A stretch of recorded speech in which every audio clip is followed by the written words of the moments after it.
Hi hello friends, welcome to Mangala Prabhuraj blogs. So ಎಲ್ಲರೂ ಹೇಗಿದ್ದೀರಾ?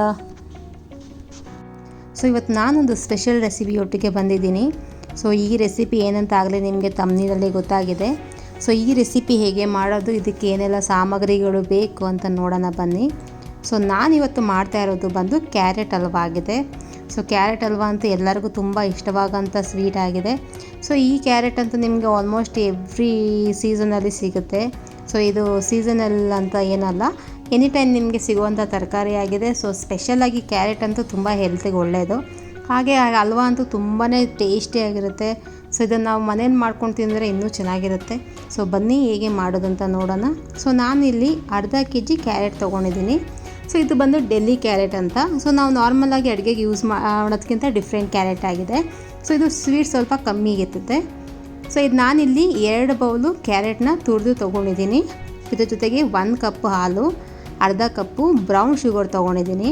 ಇದ್ರ ಜೊತೆಗೆ 3 ಟೇಬಲ್ ಸ್ಪೂನ್ ಗೀ ಮತ್ತು ಡ್ರೈ ಫ್ರೂಟ್ಸ್ ಬಂದು ದ್ರಾಕ್ಷಿ, ಗೋಡಂಬಿ ಮತ್ತು ಬಾದಾಮಿ ತೊಗೊಂಡಿದ್ದೀನಿ. ಹಾಗೆ ಸ್ವಲ್ಪ ಏಲಕ್ಕಿ ಪುಡಿ ತೊಗೊಂಡಿದ್ದೀನಿ.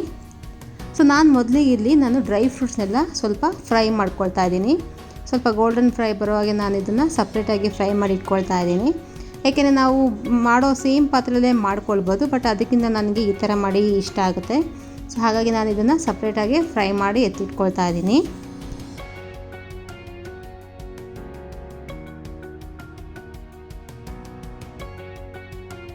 ಈಗ ನಾನು ಮೊದಲಿಗೆ ಒಂದು ಫ್ರೈಯಿಂಗ್ ಪ್ಯಾನಲ್ಲಿ 2 ಟೇಬಲ್ ಸ್ಪೂನು ಗೀನ ಯೂಸ್ ಮಾಡ್ತಾ ಇದ್ದೀನಿ ಮೊದಲಿಗೆ. ಸೊ ಇದು ನಾವು ಕ್ಯಾರೆಟ್ನ ಇದರಲ್ಲಿ ಹಾಕ್ಕೊಂಡು ಸ್ವಲ್ಪ ರೋಸ್ಟ್ ಮಾಡ್ಕೊಳ್ಬೇಕಾಗುತ್ತೆ.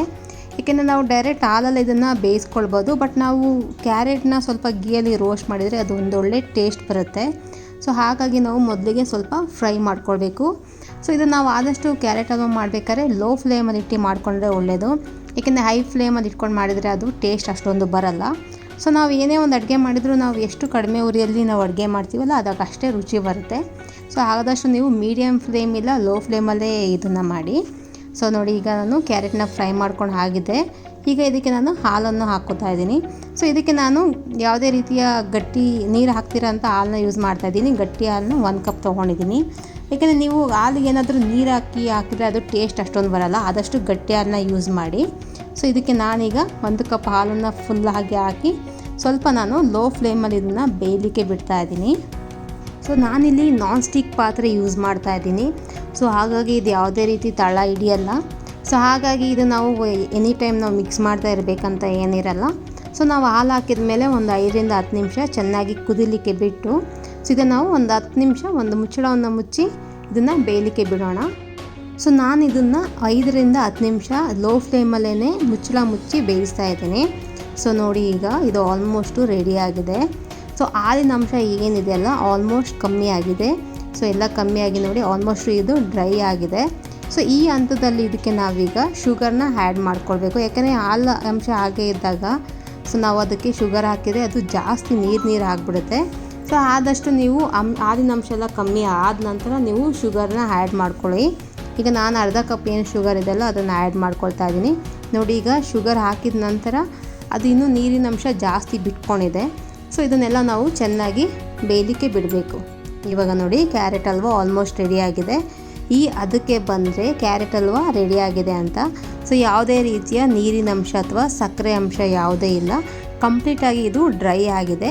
ಸೊ ಇವಾಗ ನಾನು ಇದಕ್ಕೆ ಏಲಕ್ಕಿ ಪುಡಿ ಮತ್ತು ಫ್ರೈ ಮಾಡ್ಕೊಂಡಿರೋಂಥ ಡ್ರೈ ಫ್ರೂಟ್ನ ಹಾಕಿ ನಾನು ಇದನ್ನು ಮಿಕ್ಸ್ ಮಾಡ್ಕೊಳ್ತಾ ಇದ್ದೀನಿ. ಸೊ ಇದಕ್ಕೆ ನೀವು ಟೇಸ್ಟ್ ಬೇಕಾದ್ರೆ ನೀವು ನೋಡ್ಕೊಂಡು ಹಾಕಿ.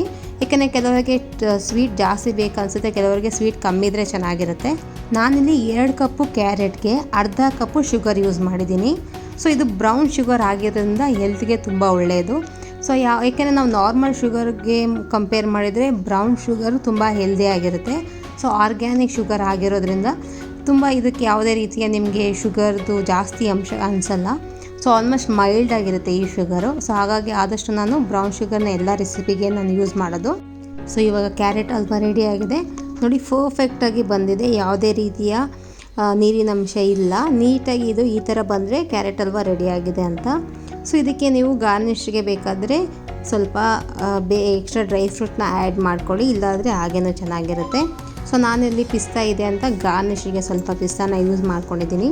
ಸೊ ಸೊ ನೋಡಿ ಹೇಗೆ ಕಾಣ್ತಾ ಇದೆ, ಎಷ್ಟು ಟೇಸ್ಟಿಯಾಗಿ ಎಮ್ಮಿಯಾಗಿ ಕಾಣ್ತಾ ಇದೆ.